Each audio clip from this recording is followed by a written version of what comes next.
Baik, bismillahirrahmanirrahim. Assalamualaikum warahmatullahi wabarakatuh. Sebelumnya, perkenalkan kami dari kelompok 4 akan mempresentasikan hasil diskusi kami terkait siklus pendapatan pada penjualan dan penerimaan kas. Sebelum melanjutkan pada sesi pemaparan materi, di sini saya akan memperkenalkan diri terlebih dahulu. Perkenalkan, nama saya Diana Julia Santika dengan NIM 23306110008 dan teman saya yaitu Komara Putri dengan NIM 23306110007. Baik, selanjutnya yaitu pada pemaparan materi, di sini saya akan menjelaskan mengenai pengertian pada siklus pendapatan. Siklus pendapatan atau revenue cycle merupakan serangkaian aktivitas bisnis dan kegiatan pemrosesan informasi yang dimulai dengan menerima pesanan dari pelanggan dan berakhir dengan penerimaan kas untuk penjualan yang telah dilakukan. Tujuan utama siklus pendapatan ini ialah untuk memastikan produk yang tepat sampai kepada pelanggan tepat waktu dan dengan harga yang sesuai, serta memaksimalkan arus kas dan kinerja keuangan perusahaan. Adapun 4 aktivitas dalam siklus pendapatan, yang pertama yaitu entry pesanan penjualan, kedua ada pengiriman, ketiga penagihan, dan yang keempat ada penerimaan kas. Selanjutnya, di sini ada diagram siklus pendapatan, bisa dilihat gambar pertama itu merupakan flowchart dari konteks siklus pendapatan, dan gambar kedua merupakan flowchart arus kas tingkat 0 pada siklus pendapatan. Selanjutnya, yaitu ada sistem informasi siklus pendapatan. Di sini ada gambar yang merupakan flowchart atau diagram dari ikhtisar desain sistem ERP atau Enterprise Resource Planning untuk mendukung siklus pendapatan. Yang pertama di sini ada proses. Alpha Omega Electronic atau AOE menggunakan sebuah sistem Enterprise Resource Planning atau ERP untuk mendukung siklus pendapatan.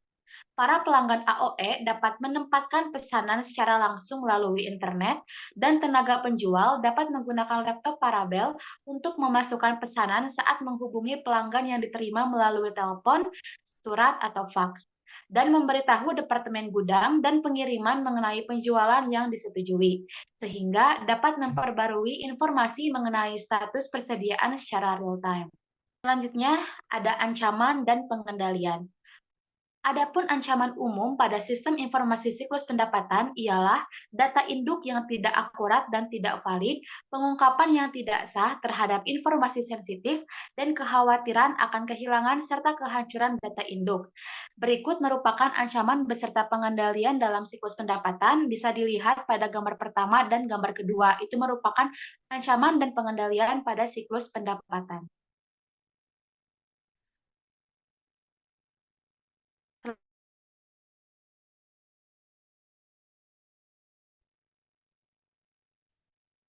Selanjutnya di sini saya akan menjelaskan pada aktivitas yang ada dalam siklus pendapatan. Di sini yang pertama itu ada entry pesanan penjualan.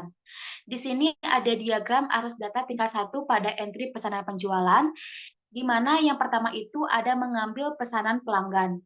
Pesanan penjualan atau sales order, dokumen yang dibuat selama entry pesanan penjualan yang mencantumkan nomor barang, kuantitas, harga, dan syarat penjualan. Di sini ada prosesnya, di mana prosesnya itu menggunakan Electric Data Interchange atau EDI, penggunaan komunikasi terkomputerisasi dan skema pengodean standar untuk mengirimkan dokumen bisnis secara elektronik dalam sebuah format yang dapat secara otomatis diproses oleh sistem informasi penerima. Di sini juga ada ancaman dan pengendalian. Ancaman dasar dalam entry pesanan penjualan yaitu data penting mengenai pesanan akan hilang atau tidak akurat. Yang kedua, ada persetujuan kredit, di mana yang pertama itu ada batas kredit atau kredit limit, di mana saldo rekening kredit maksimum yang diizinkan bagi setiap pelanggan berdasarkan sejarah kredit masa lalu dan kemampuan untuk membayar. Yang kedua itu ada laporan umum piutang atau Account Receivable Aging Report, di mana sebuah laporan yang mencantumkan saldo rekening pelanggan berdasarkan lamanya waktu yang beredar atau outstanding. Yang ketiga yaitu ada mengecek ketersediaan persediaan, di mana tenaga penjual perlu menentukan persediaan cukup tersedia untuk mengisi pesanan. Yang pertama ada proses, di mana pemesanan kembali atau back order, pengotorisasian, pembelian, atau produksi dari barang yang tidak ada persediaan. Kartu pengembalian atau picking ticket mencantumkan barang dan kuantitas dari barang-barang yang dipesan. Adapun ancaman dan pengendalian dari mengecek ketersediaan-persediaan ini, yaitu catatan persediaan yang akurat sangat penting untuk mencegah kehabisan stok dan kelebihan persediaan. Kehabisan stok atau stock out akan menyebabkan kerugian penjualan jika pelanggan tidak bersedia menunggu.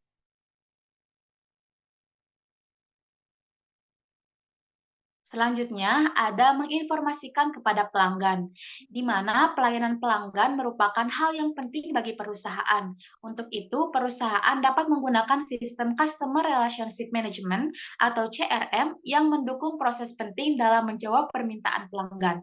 Sistem ini dapat mengatur data terinci mengenai pelanggan sehingga data dapat digunakan untuk memfasilitasi pelayanan yang lebih efisien serta personal kepada pelanggan.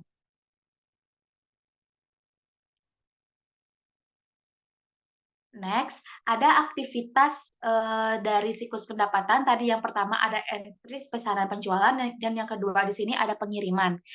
Bisa dilihat di sini ada diagram arus atau flowchart arus data tingkat 1 pada proses pengiriman. Yang pertama itu ada mengambil dan mengepak pesanan. Langkah pertama dalam mengisi sebuah pesanan pelanggan melibatkan pengangkatan barang yang benar dari persediaan dan mengepakan untuk pengiriman. Prosesnya ini, kartu pengambilan yang dibuat oleh entry pesanan penjualan akan memicu proses pengambilan dan pengepakan. Adapun ancaman pengendaliannya, salah satu masalah potensial adalah resiko pengambilan barang yang salah atau dalam kuantitas yang salah. Selanjutnya yaitu ada mengirim pesanan. Langkah selanjutnya, setelah barang dikeluarkan dari gudang, kemudian barang akan dikirim kepada pelanggan. Prosesnya yaitu ada slip pengepakan atau packing slip, yaitu dokumen yang mencantumkan kuantitas dan deskripsi dari setiap barang dalam sebuah pengiriman. Ada bill of lading, yaitu kontrak hukum yang menjelaskan tanggung jawab atas barang ketika barang tersebut dalam transit. Adapun ancaman dan pengendaliannya, yaitu mengindikasi bahwa masalah potensial adalah pencurian dan kesalahan dalam pengiriman. Selanjutnya yaitu ada penagihan dan akan dijelaskan oleh teman saya yaitu Komara. Kepadanya dipersilahkan. Baik, selanjutnya ada penagihan. Di situ sudah ada contoh diagram arus data tingkat 1, yaitu proses penagihan, yang dimana penagihan faktur yang akurat dan tepat waktu untuk barang yang dikirim sangat penting. Aktivitas yang terlibat hanyalah sebuah informasi yang memproses aktivitas yang mengemas ulang dan meringkas informasi dari entry pesanan, penjualan, dan aktivitas pengiriman. Yang pertama ada proses, yaitu faktur penjualan, sales invoice, dokumen yang memberitahukan kepada pelanggan mengenai jumlah dari penjual dan kemana mengirimkan pembayarannya. Yang kedua ada ancaman. Ancaman dan pengendalian, yaitu kegagalan untuk menagih pelanggan yang menyebabkan kerugian aset dan data yang salah mengenai penjualan, persediaan, dan piutang. Selanjutnya, yang kedua ada diagram arus data tingkat 1, proses penagihan. Pemeliharaan piutang. Dua fungsi utama piutang yaitu menggunakan informasi dalam faktur penjualan untuk mendebit rekening pelanggan dan berikutnya mengkredit rekening tersebut ketika pembayaran. Yang pertama, proses metode faktur terbuka, nota pengiriman uang, metode saldo maju, laporan bulanan, penagihan siklus, sama memo kredit. Yang kedua ada ancaman dan pengendalian.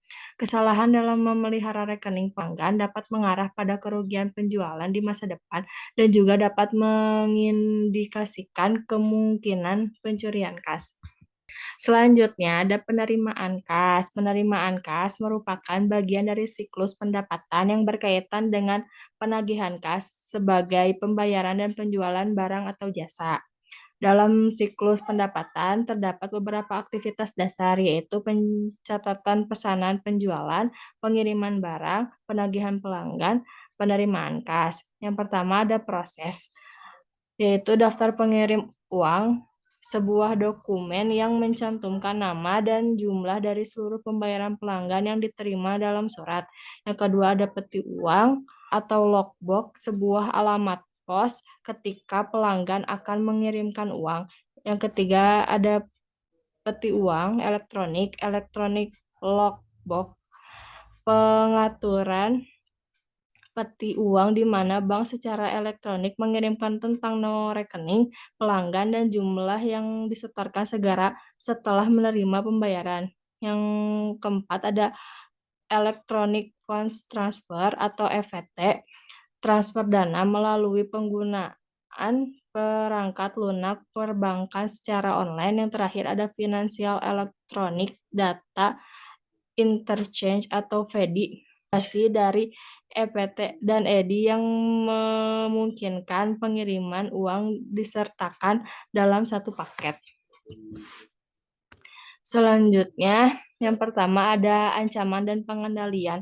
Tujuan utama dari fungsi penerimaan KES adalah untuk mengamankan pengiriman uang pelanggan. Pemisahan tugas adalah produk pengendalian paling efektif untuk mengurangi risiko atas pencurian. Secara spesifik, pasangan tugas berikut ini harus dipisahkan. Yang pertama ada pembagian tugas antara kasir yang mengenai kas atau cek dengan bagian piutang dagang yang melakukan posting remittance advice ke rekening piutang dengan piutang pelanggan. Yang kedua ada pembagian tugas antara kasir yang menangani kas atau cek dengan karyawan yang melakukan otorisasi memo kredit. Yang terakhir ada pembagian tugas antara kasir yang mengenai kas atau cek dengan karyawan yang memerlukan rekonsiliasi bank. Selanjutnya ada flow chart. Yang pertama ada proses order penjualan sampai pengirim, dan yang kedua ada proses penagihan sampai penyetoran bank. Selanjutnya ada pengendalian siklus pendapatan. Setiap proses dalam siklus pendapatan memiliki risiko yang perlu dikendalikan seperti kesalahan entry order, kesalahan pengiriman, kesalahan penagihan, dan pencurian kas.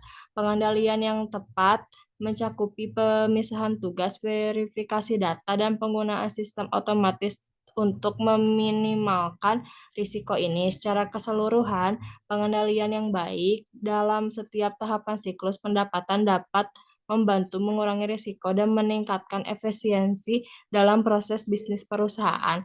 Untuk mendukung aktivitas-aktivitas ini, banyak organisasi menggunakan sistem Enterprise Resource Planning atau ERP yang mengintegrasikan data pelanggan, persediaan, dan harga. Sistem ERP memungkinkan pemrosesan transaksi secara real-time seperti verifikasi kredit pelanggan dan pembaruan status persediaan. Pengiriman yang tepat diperlukan untuk memastikan keandalan, pengamanan, dan ketepatan informasi dalam menjalankan siklus pendapatan. Baik, selanjutnya yaitu ada kesimpulan. Jadi, siklus pendapatan merupakan rangkaian aktivitas bisnis dan kegiatan pemrosesan informasi terkait yang terus berulang dengan menyediakan barang dan jasa ke para pelanggan dan menagih kas sebagai pembayaran dari penjualan-penjualan tersebut. 4 aktivitas dasar dalam siklus pendapatan ialah entry pesanan penjualan, pengiriman, penagihan piutang usaha, dan penerimaan kas. Sistem informasi akuntansi diharapkan dapat mendesain guna memaksimalkan efisiensi setiap fungsi yang dilakukan. Sistem informasi akuntansi dapat memasukkan prosedur pengendalian internal yang memadai untuk menurunkan ancaman seperti penjualan yang tak tertagih, kesalahan dalam penagihan, serta hilangnya penyalahgunaan persediaan dan kas. Secara keseluruhan, keberhasilan pengelolaan siklus pendapatan sangat bergantung pada sistem pengendalian yang baik, teknologi yang tepat, dan pembagian tugas yang jelas. Dengan pengelolaan yang efektif, perusahaan dapat mengurangi risiko, meningkatkan kinerja keuangan, dan memperkuat hubungan dengan pelanggan, yang pada akhirnya mendukung pertumbuhan dan daya saing di pasar. Mungkin sekian yang bisa kami sampaikan. Terima kasih atas perhatiannya. Wassalamualaikum warahmatullahi wabarakatuh.